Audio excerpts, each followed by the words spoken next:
Merci beaucoup pour ce beau parcours si fondateur pour nos vies. Et nous allons lire donc maintenant dans la première épître aux Corinthiens, la même épître qui souhaitait la grâce et la paix. Nous lisons au chapitre 3 les versets 1 à 15. 1 Corinthiens 3, versets 1 à 15. Et nous nous appuyons vraiment sur cette réalité de la grâce et de la paix qui nous sont données en Jésus-Christ tout en lisant ce chapitre. Pour moi, mes frères et sœurs, nous dit l'apôtre Paul, ce n'est pas comme à des hommes spirituels que j'ai pu vous parler, mais comme à des hommes charnels, comme à des petits-enfants en Christ. Je vous ai donné du lait et non de la nourriture solide, car vous ne pouviez pas la supporter. Et vous ne pouvez pas même à présent parce que vous êtes encore charnels. En effet, il y a parmi vous de la jalousie, de la discorde. N'êtes-vous pas charnels et ne marchez-vous pas d'une manière purement humaine? Quand l'un dit « Moi je suis de Paul » et un autre « Moi d'Apollos », n'êtes-vous pas des hommes? Qu'est-ce donc qu'Apollos? Qu'est-ce donc que Paul? Des serviteurs, par le moyen desquels vous avez cru, selon que le Seigneur l'a donné à chacun. J'ai planté, Apollos a arrosé, mais c'est Dieu qui fait croître. Ainsi, ce n'est pas celui qui plante qui est quelque chose, ni celui qui arrose, mais Dieu qui seul fait croître. Celui qui plante et celui qui arrose ne font qu'un, et chacun recevra sa propre récompense selon son propre labeur. Car nous sommes ouvriers avec Dieu, et vous êtes le champ de Dieu, l'édifice de Dieu. Selon la grâce de Dieu qui m'a été donnée, comme un sage architecte, j'ai posé le fondement, et un autre bâtit dessus. Mais que chacun prenne garde à la manière dont il bâtit dessus. Car personne ne peut poser un autre fondement que celui qui a été posé, à savoir Jésus-Christ. Or, si quelqu'un bâtit sur ce fondement avec de l'or, de l'argent, des pierres précieuses, du bois, du foin, du chaume, l'œuvre de chacun sera manifestée, car le jour la fera connaître, parce qu'elle se révélera dans le feu, et le feu éprouvera de quelle est la nature de l'œuvre de chacun. Si l'œuvre bâtie par quelqu'un sur le fondement subsiste, il recevra une récompense. Si l'œuvre de quelqu'un est consumée, il en subira la perte. Pour lui, il sera sauvé, mais comme au travers du feu. Jusqu'ici, notre lecture. Nous allons ce matin parler de Jésus dans un rôle particulier, celui de juge des œuvres que nous aurons accomplies en tant que chrétiens. Jésus jugera nos actions et notre vie. Il déclarera les unes sans fruit, il récompensera les autres. Nous l'avons lu, l'œuvre de chacun sera manifestée. Si elle subsiste au jugement de Dieu, il recevra une récompense. Si elle est consumée, il sera sauvé, mais comme au travers du feu. En elles-mêmes, ces paroles sont déjà impressionnantes. Mais ce qui en rajoute encore, c'est le contexte. Parce que dans le contexte, il est question de quelle œuvre? Il est question de l'œuvre de Paul ou d'Apollos, des gens de cette carrure. Et il nous faudrait, nous, envisager de nous approcher avec notre petite œuvre pour voir ce qu'il en subsiste au regard de Dieu. Alors non, c'est trop. Il y a erreur de pointure. On ne joue pas dans la même catégorie. Qui accepterait d'être évalué sur le même plan que Paul, qu'Apollos? Ils jouent, ou les autres apôtres. Eux, ils jouent dans la cour des grands. Nous, c'est nous. Nous juger avec eux, après eux, comme eux. C'est comme nous demander de nager à côté de Léon Marchand ou de faire une montée, une ascension en vélo avec Tadej Pogačar. Et pourtant, c'est dit. Nous n'avons pas vraiment le choix. Notre œuvre sera évaluée par le Seigneur Jésus, tout comme celle de Paul et des autres apôtres. Même si ça ne nous fait pas trop plaisir de passer après les premiers de la classe ou avec les premiers de la classe. En fait, les chrétiens de Corinthe donnaient à fond dans ce genre de comparaison entre les personnes. Paul, Apollos, on les mettait tellement sur un piédestal qu'on se les disputait. Ah, Paul, quel théologien! Il nous a apporté l'Évangile, il nous a tout appris de Dieu. Il a fondé l'Église, il a mis en place tout son fonctionnement. Et quel travail pastoral auprès de chacun, sans compter son ministère dans le monde entier. Ah, Paul, quelle merveille! Un autre groupe, lui, ne tarissait pas d'éloges pour Apollos. Ah, Apollos! Mais quel orateur de talent! Quel homme de culture! Grâce à lui, l'Évangile est respecté dans notre grande cité. Grâce à lui, nous sommes reconnus jusque par certaines élites. Sans son ministère, nous serions insignifiants aujourd'hui, sans visibilité, sans reconnaissance dans notre cité de Corinthe.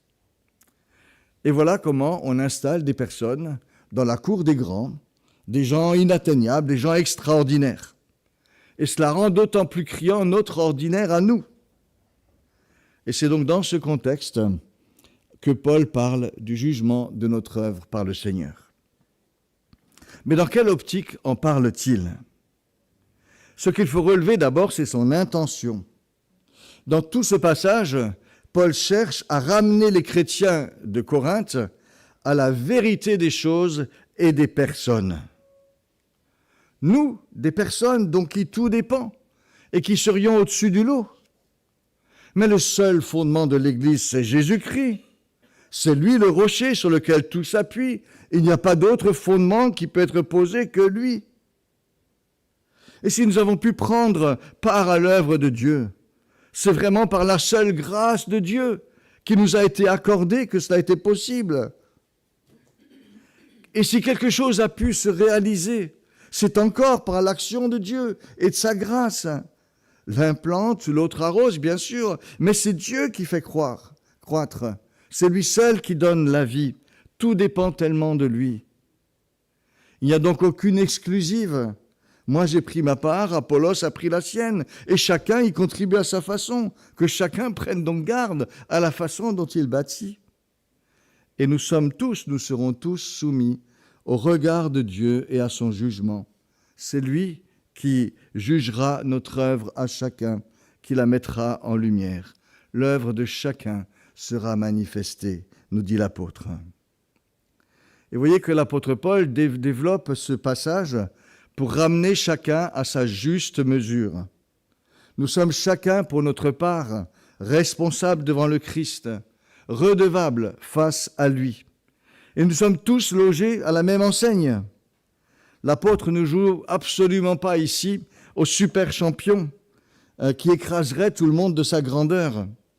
Au contraire, devant les survalorisations dont il est l'objet, il nous rappelle que nous sommes tous au même niveau, tous dépendants de la même grâce, tous participant à la même œuvre, tous redevables à l'action de Dieu et tous humblement sous le regard de Dieu.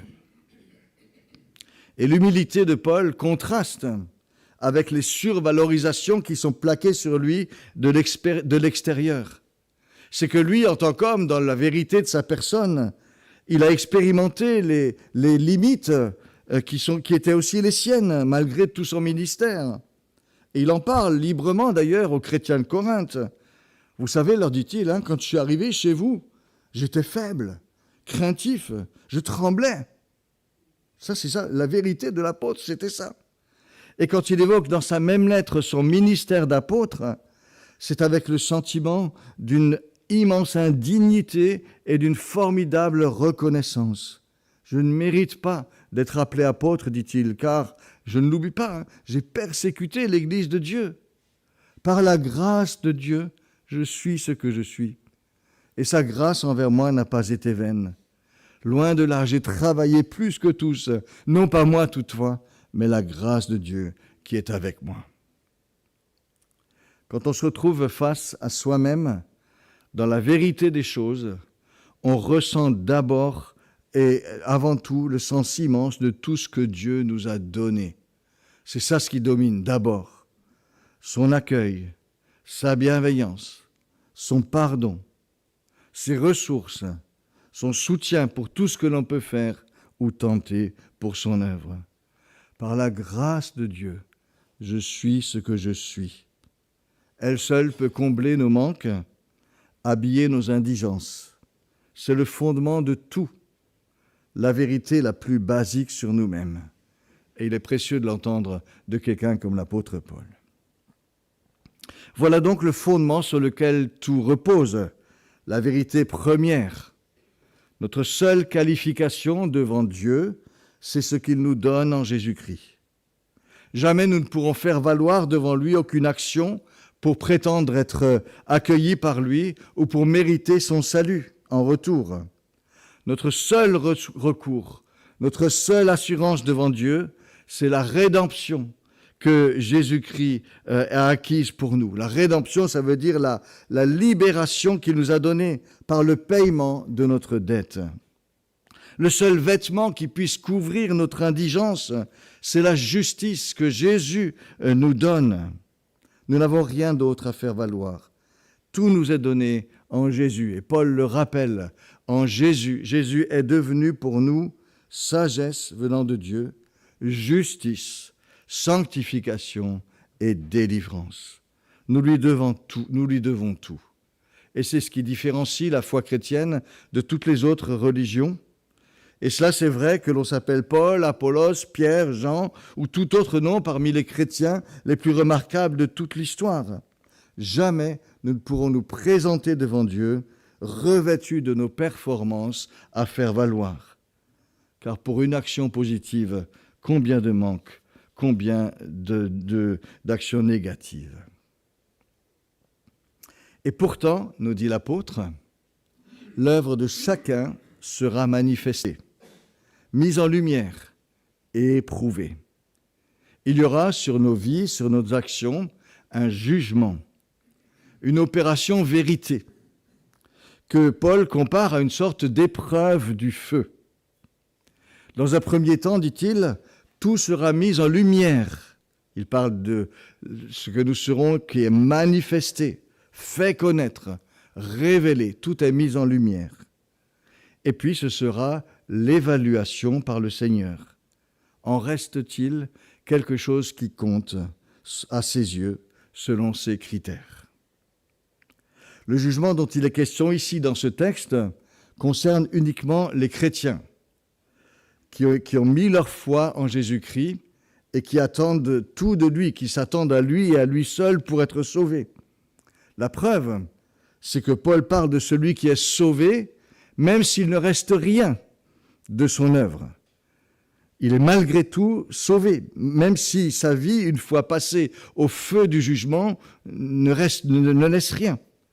C'est donc que le salut pour cette personne repose sur autre chose que sur ses œuvres. Elle repose sur le pardon offert par le Christ et accepté personnellement par la foi. Donc ce jugement concerne les chrétiens dans ce texte. Mais nous savons que ce jugement auquel nous serons soumis en tant que chrétiens n'est qu'une partie d'un événement beaucoup plus large et universel que la Bible appelle le jour du jugement, qui sera vraiment complètement, absolument universel.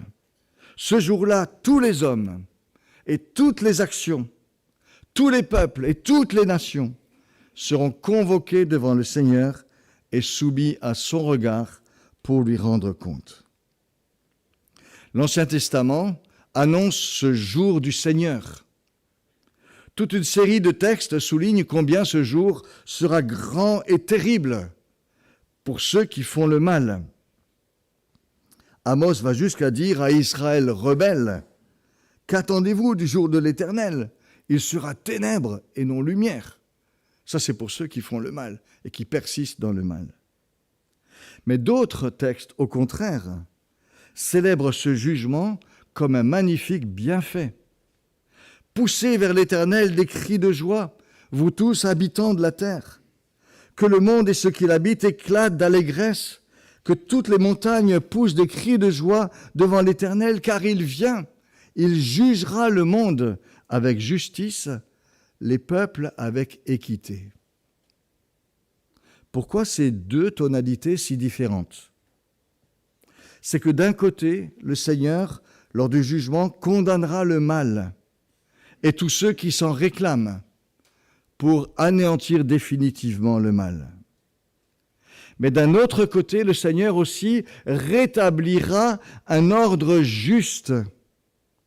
Il restaurera dans leurs droits ceux qui ont été injustement traités.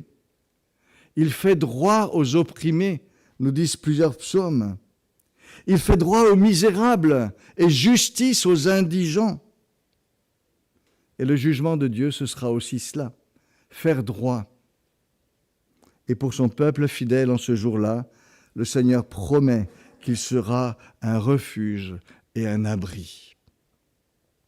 Voilà ce que nous dit l'Ancien Testament en des lignes très rapidement tirées. Le Nouveau Testament prolonge ces lignes avec une précision. C'est que c'est le Seigneur Jésus qui, lors de son retour en gloire, jugera les vivants et les morts. C'est Jésus qui aura ce rôle. Plusieurs textes l'affirment. Jésus lui-même l'annonce. Lorsque le Fils de l'homme viendra dans sa gloire avec tous ses anges, il s'assiera sur son trône de gloire et toutes les nations seront assemblées devant lui. Et Jésus se décrit ensuite comme le roi qui juge ces nations. Jésus souligne aussi qu'il ne s'attribue pas lui-même cet honneur. Le Père a remis tout jugement au Fils, afin que tous honorent le Fils comme ils honorent le Père. Et il a donné au Fils le pouvoir d'exercer le jugement parce qu'il est le Fils de l'homme. Paul développe cette même pensée. Dieu jugera par Jésus-Christ les actions secrètes des hommes. Et Pierre reprend l'enseignement du Christ. Jésus nous a commandé de prêcher au peuple et d'attester qu'il a été lui-même désigné par Dieu comme juge des vivants et des morts. Qu'apporte cette précision que c'est le Christ qui opérera ce jugement universel? Elle nous rappelle d'abord la grandeur du Christ. Jésus n'est pas un simple homme comme nous. Il est Dieu fait homme. Et s'il s'est abaissé jusque vers nous, il mérite d'être honoré comme le Père est honoré. Il mérite de recevoir l'honneur suprême qui ne revient qu'à Dieu. Et sa position de juge devant lequel toutes les nations devront se tenir manifestera la grandeur de son exaltation, la grandeur de son élévation, après qu'il se soit volontairement abaissé jusqu'à nous. On voit Jésus dans les évangiles, tout près de nous. Mais là, imaginez la scène. Jésus sera la seule en position d'autorité face à toutes les nations, aux puissants parmi les puissants, aux arrogants et face aux plus humbles aussi. Et il se manifestera là comme le Seigneur incontestable. Toute langue confessera que Jésus est Seigneur. Le même que nous découvrons si proche de nous dans les évangiles se manifestera comme l'unique devant lequel tous, sans exception, devront rendre compte. Et il est bon pour nous, nous devons intégrer cela dans notre vision du Christ pour ne pas le réduire à son abaissement.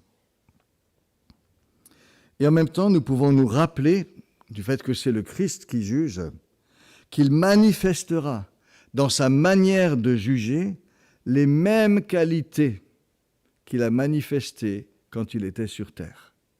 Et ça, c'est important, les évangiles prennent la peine de nous dire la façon dont le Christ a été toujours bienveillant, équitable envers chacun. Jésus, dans son jugement, Jésus qui n'a jamais voulu juger les gens selon les apparences, par exemple, Jésus, dans son jugement final, manifestera les mêmes qualités qu'il a manifestées lorsqu'il était sur terre, car il était là pour montrer vraiment qui est Dieu. Ce jugement manifestera aussi son triomphe, l'aboutissement de toute son action, l'immense portée du salut qu'il a réalisé. Tout ce pourquoi le Seigneur s'est battu et s'est donné quand il était sur la terre, se réalisera et triomphera au travers du jugement qu'il exercera. Un ordre nouveau pourra s'installer sur des bases totalement nouvelles, libérées de tout mal. Pourquoi ce jugement avant de faire toute chose nouvelle? C'est que le Seigneur ne veut pas juste se contenter de passer à autre chose pour créer des nouveaux cieux et une nouvelle terre où la justice habitera. Il veut avant cela vaincre totalement le mal. Et pour cela, il jugera ce mal, il le dénoncera comme mal, il le condamnera comme mal, avant de l'éradiquer définitivement et en marquer sa défaite et la fin définitive. Et celui qui peut faire cela, en vérité, en toute légitimité, c'est celui qui est le Seigneur de toutes choses, mais aussi celui qui a vécu notre humanité sans jamais se pécher, sans jamais se donner au mal. Il est parfaitement légitime pour le faire. Et véritablement, il jugera ce mal, le condamnera. Son jugement dénoncera aussi et réparera toutes les injustices de l'histoire. Son jugement fera valoir la force de son salut, de sa bonté, de son pardon. Et il punira aussi avec justice ceux qui mériteront d'être punis. C'est avec toute cette dimension, me semble-t-il, qu'il nous faut considérer le jugement du Christ, et avec une pleine confiance en sa sagesse, sa justice, son équité, sa victoire. Comment recevoir alors à présent, une fois qu'on a donné cette dimension du jugement du Christ, le fait que Jésus sera juge aussi de nos œuvres, de ce que nous avons fait de notre vie, de ce que nous avons tenté pour lui. Je parle ici pour celles et ceux qui placent leur confiance en Jésus et en lui seul pour être sauvés et acceptés par Dieu. Et si vous ne l'avez pas encore fait, je vous invite vraiment à ouvrir votre vie au Christ, à sa grâce qu'on a tellement chanté ce matin, à son amour, à son pardon. C'est notre seule planche de salut. Mais sur cette base, nous savons aussi que Jésus évaluera notre vie. Et c'est d'abord pour nous une exigence et une responsabilité. Notre vie subira l'épreuve du feu. Il y aura une opération vérité sur elle, avec des choses qui tiendront et des choses qui ne tiendront pas au regard de Dieu. Et nous sommes là devant la question, qu'est-ce qui restera de ma vie, de mes œuvres, une fois passées au regard de Dieu? Certaines choses, c'est clair, ne tiendront pas. Jésus, par exemple, parle de ceux qui auront pratiqué la justice pour être vus des autres. Jésus dit très clairement, ces gens-là, ils ont déjà eu la récompense. Ce qu'ils cherchaient, ils l'ont eu. Et pour lui, c'est de la paille qui maintenant brûle. L'action a rempli son but, c'était la satisfaction de soi, ils l'ont eu, terminé. Pour Dieu, c'est de la paille. Et nous voyons ici l'importance de nos motivations, que le Seigneur décrypte et prend en compte. Dieu sait ce que nous faisons, mais il sait aussi dans quel état d'esprit, avec quel but nous agissons. Et je crois d'une manière générale, on peut dire que tout ce qui sera fait pour nous-mêmes, pour notre propre satisfaction, notre image, aura déjà eu sa récompense. Il y aura probablement une différence pour Dieu aussi entre ce qui aura été fait dans un bon esprit, par reconnaissance, par amour, par souci de fidélité, et ce qui aura été fait dans un autre esprit, en traînant les pieds, parce qu'on nous a obligés de le faire, parce qu'il faut absolument le faire. Ce que nous mettons dans nos actes fait une telle différence, et Dieu le voit. Ce qui demeure, c'est aussi certainement l'application que nous aurons mise dans toutes sortes d'actions, grandes ou petites, à aimer Dieu, à l'honorer par notre manière d'être, à chercher à lui faire plaisir par une vie sainte, en prenant à cœur ce que lui-même a à cœur, en ayant le souci de ceux dont il a lui-même le souci. notre application, notre persévérance à être fidèle, à prendre part à son œuvre, à tenir bon dans la foi, à bien remplir notre mission qui nous a été confiée. Jésus le dit à ses disciples à la fin de leur cheminement commun, « Vous avez persévéré avec moi dans mes épreuves. C'est pourquoi je dispose du royaume en votre faveur. » L'application, la persévérance font partie des choses que le Seigneur aime aussi voir. Ce qui demeure, ce sont aussi les fruits de notre vie, c'est-à-dire la façon dont Dieu a pu se servir de nos actes. Mais qui les dira, ces fruits?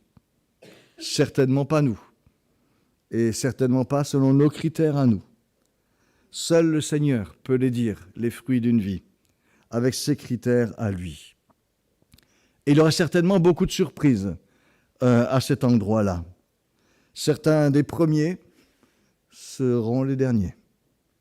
Et certains estimés les derniers se retrouveront les premiers. Mais lorsque tout sera révélé, les fruits de ce que nous avons pu faire avec le Seigneur pour lui, lorsque tout sera révélé, que ce sera beau aussi de voir tout ce que Dieu a pu faire d'une manière et d'une autre, par l'un, par l'autre, par telle action, par telle autre. Il y aura vraiment quelque chose à voir aussi, à manifester au travers de cela. Tout cela nous invite aujourd'hui à la responsabilité, à l'humilité, à la fidélité de chaque jour, à l'ouverture à Dieu pour qu'il nous transforme, nous inspire, nous dirige.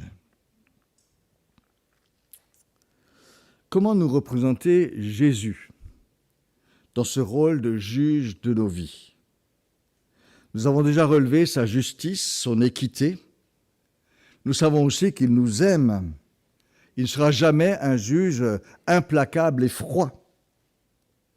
Mais il y a dans notre texte un mot qui vient du Seigneur Jésus lui-même. Il est question de récompense. De récompense. Il aura sa récompense. Pas de mérite. Le mérite, c'est quelque chose qu'on gagne, auquel on a droit. Mais de récompense, un cadeau, une grâce. Et c'est un mot que Jésus a employé très souvent. Qu'est-ce que ça veut dire comme attitude de son côté que de parler de récompense? Parler de récompense, j'aimerais le souligner, c'est parler d'une attention et d'une mémoire du Seigneur qui donne une vraie valeur à ce qui est fait pour lui ou en faveur de ceux qu'il aime. Et Jésus nous dit ici fortement, en parlant de récompense, que Dieu apprécie la fidélité, que Dieu apprécie la générosité ou le service et la persévérance que nous pouvons lui offrir. Le Seigneur ne dit pas « c'est normal » quand quelque chose de bien a été fait. Il ne dit pas « c'est normal, c'est juste ce qu'il fallait faire ». Il dit « c'est bien ». Ce n'est pas la même chose. C'est quelqu'un qui vous dit tout de suite « oui, c'est tout le temps c'est normal », ou on dit « c'est bien ». C'est une attitude intérieure complètement différente. Et librement, le Seigneur nous dit qu'il tient à manifester qu'il a apprécié. Lorsque Jésus raconte la parabole des serviteurs qui rendent compte à leur maître leur dit « c'est bien, bon et fidèle serviteur, entre dans la joie de ton maître ». Parler de récompense, c'est donc dire cette attention de Dieu à nos actes. Et c'est une touche que nous laisse ce texte qui parle de jugement, mais aussi de récompense. Nous avons un Dieu qui apprécie. Nous avons un Dieu qui garde la mémoire de ce qui a été fait pour lui. Et pas une mémoire de comptable, mais la mémoire du cœur. Voilà notre Dieu. Et c'est une force pour nous, pour l'action et pour la persévérance. Nous savons que Dieu est touché, qu'il apprécie ce que nous tentons de faire pour lui. Ce que nous faisons pour lui ne passe pas à la trappe de l'oubli ou à la moulinette du « c'est normal ». Le Seigneur est vraiment rejoint par ce que nous lui offrons Et il y a là une belle motivation pour la vie chrétienne. Et ce texte nous en parle, en parlant de récompense. C'est cette attitude d'un Dieu qui apprécie. Quels sont les critères du Seigneur? Quels sont le genre de choses qui restent dans la mémoire de Dieu pour ce jour-là? Écoutons encore Jésus. C'est un peu renversant. Quiconque donnera à boire un seul verre d'eau à l'un de ses petits en qualité de disciple, je vous dis en vérité, il ne perdra pas sa récompense. Voilà ce que Jésus nous dit. Un seul verre d'eau. La mémoire de Dieu, c'est cette attention-là. L'or, l'argent qui resteront au jour du jugement, ce sont certainement beaucoup de belles et grandes réalisations accomplies. Mais c'est certainement aussi et tout autant ce verre d'eau donné. Cette attention, ce sourire, ce geste d'accueil ou d'encouragement, de solidarité. Des choses parfois que même nous oublions nous-mêmes. Mais quand avons-nous fait cela, Seigneur? Mais ce qui échappe à notre mémoire n'échappe pas à celle de Dieu. Il est vrai que Dieu, en plus, lui, voit tout ce qu'a permis ce verre d'eau, ce que nous ne savons pas toujours. Dieu le voit, cela. Combien il a pu compter pour quelqu'un ce verre d'eau, et combien lui, le Seigneur, a pu se servir de ce verre d'eau. Le Seigneur voit tout cela. Et lui qui voit toutes choses se régale vraiment de voir comment une petite chose comme cela peut donner des fruits au-delà de toute portée. Le Seigneur a la mémoire des choses, et une mémoire tellement attentionnée et tellement délicate. Et le Seigneur qui nous juge, c'est celui-là. C'est celui-là, mes amis. Alors que cela nous encourage, chers amis, à aimer Dieu, à le servir dans les petites comme dans les grandes choses. Restons fermes dans nos engagements, restons motivés et persévérants pour le Seigneur et pour son œuvre. Et puis mettons notre vie et nos actions au service de Dieu et de ceux qui nous entourent, humblement, mais sincèrement. Persévérons, soyons fidèles, et que la joie du Seigneur anime nos cœurs. Amen.